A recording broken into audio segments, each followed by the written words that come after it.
For the numerous technological advancements of cryptocurrencies, nothing has quite captured the interest of users quite as much as the promise of truly private payments. Now that the Litecoin core developers have indicated their enthusiasm, I think it's about time we covered confidential transactions. It's been a while.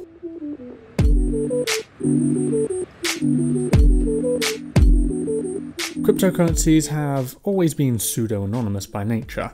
Unless you declare ownership of an address, then no one will know how much you own. This is because, in the words of Gregory Maxwell, all the transaction data must be conspicuously public so that it can be verified, which is at odds with the normal expectation of privacy for traditional monetary instruments. However, therein lies the problem. How can we hide this data while still maintaining consensus and security? That's where confidential transactions comes in.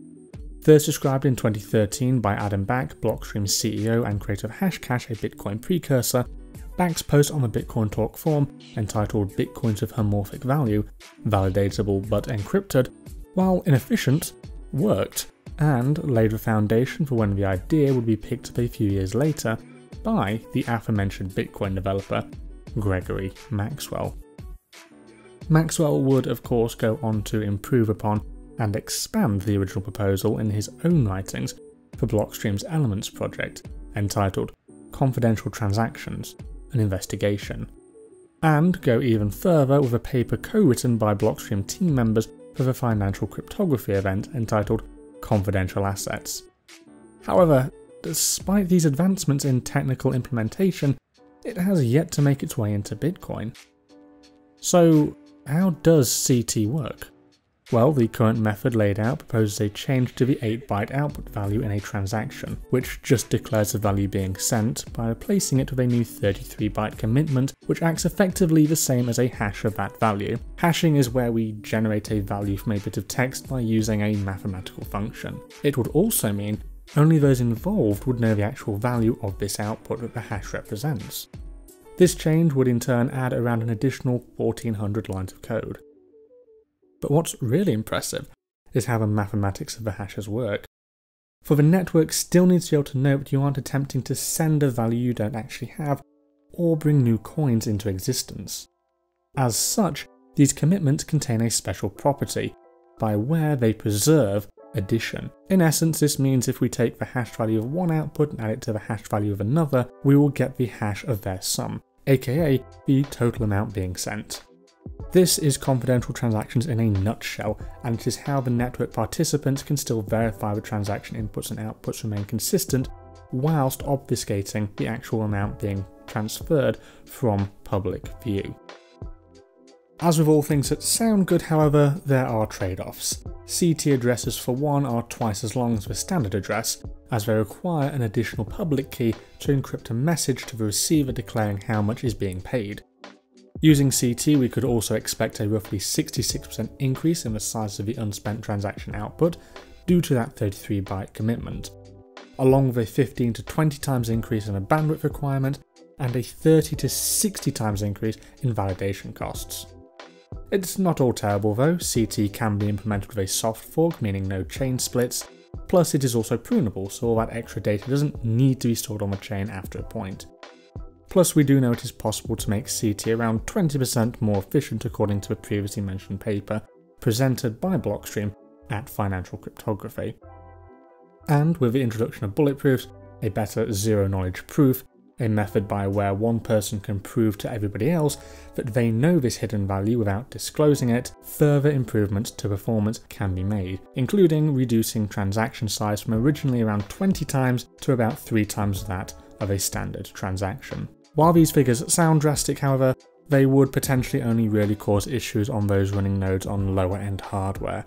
Everything else would likely remain unaffected.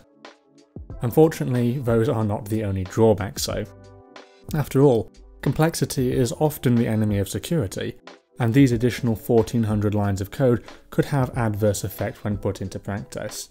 To try and mitigate this, the Blockstream Elements project have operated a working version of CT as a sidechain for testing purposes, yet even this has issues with amounts being disclosed under certain situations. But wait, there's more. If the Pedersen commitment range proofs used in CT are later broken by quantum computing, an attacker would be able to print new coins into existence without restriction, jeopardizing the soundness of the entire system.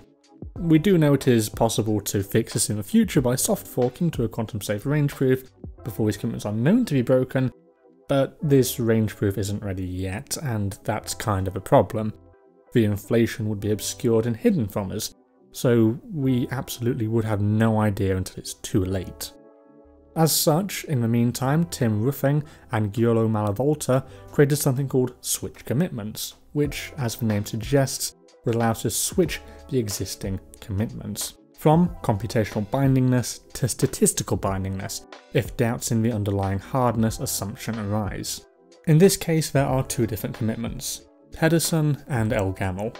Pedersen are very efficient due to bulletproofs and are perfectly hidden and computationally binding, which roughly translates to will hide the amounts, but network inflation could occur if the aforementioned quantum range proofs are not ready in time. Whereas, on the other hand, L-Gamel aren't very efficient and are much larger in comparison. Thankfully, however, with switch commitments, they can be hashed, meaning they take up far less space. They're also the opposite, computationally hidden but perfectly binding. So we know no new coins can be printed using them, but transactions amounts will be displayed if quantum computing breaks. L-Gamel is effectively the safety net.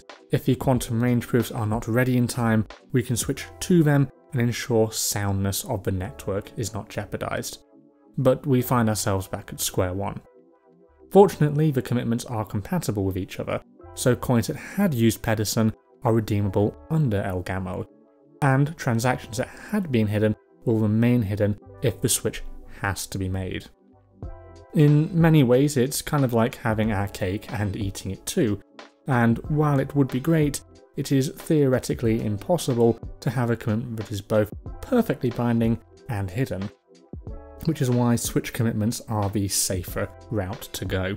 But perhaps even that is the least of our worries, for if quantum computers do end up being powerful enough, they may also be able to effectively brute force discrete logarithms, which are foundational to cryptography. At this point it would be game over, not just for crypto, but everything else, including traditional financial systems which rely on them. This is what is known as the Discrete Log Problem, and it really does deserve its own video to fully understand the potential ramifications.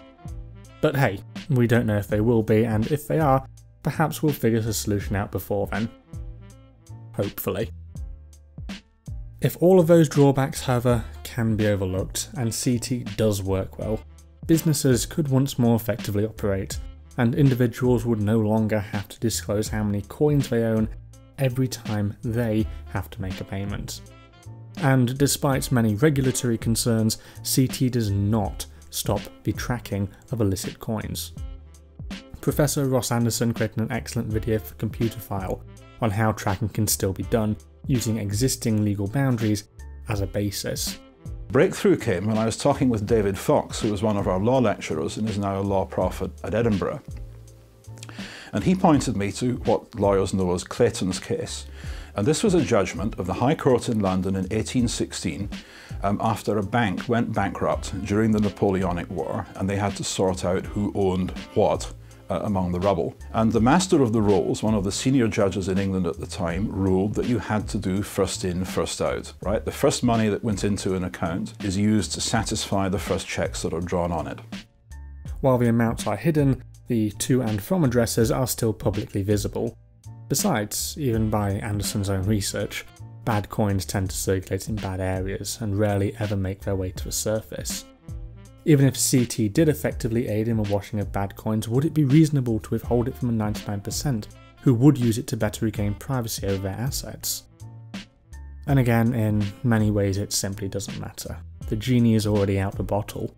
Those looking to openly use cryptocurrencies will do so through regulated entities anyway, meaning they are unlikely to ever handle such tainted coins. Confidential transactions then, for as exciting as it seems, may not yet be production ready.